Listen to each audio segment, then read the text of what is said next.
सोने की परी की कहानी। बहुत समय पहले एक छोटे से गांव के पास एक घना जंगल था, जिसके बीचों बीच एक रहस्यमय झील थी। लोग कहते थे कि इस झील में एक जादुई परी रहती है, जिसे सोने की परी कहा जाता था।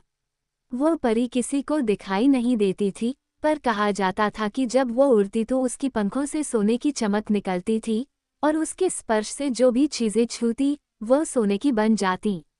गांव के लोग परी के बारे में कई कहानियां सुनाते थे, पर किसी ने उसे देखा नहीं था। एक दिन एक गरीब लड़का जिसका नाम अर्जुन था, अपनी बीमार मां के लिए इलाज की खोज में जंगल में गया।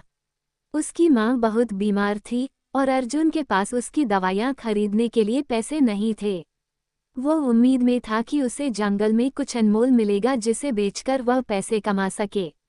अर्जुन झील के पास पहुंचा और उसकी सुंदरता से मंत्रमुग्ध हो गया। अचानक उसे एक हल्की आवाज सुनाई दी, जैसे कोई पुकार रहा हो। उसने आवाज की दिशा में देखा और उसे झील के किनारे एक चमचमाती रोशनी दिखाई दी। वो रोशनी धीरे धीरे एक सुंदर परी के रूप में बदल गई। ये सोने की परी थी। अर्जुन ने परी से अपनी मां की बीमारी और अपनी गरीबी के बारे में बताया। परी ने उसकी बात ध्यान से सुनी और कहा, तुम्हारी सच्ची नीयत और प्यार ने मुझे आकर्षित किया है।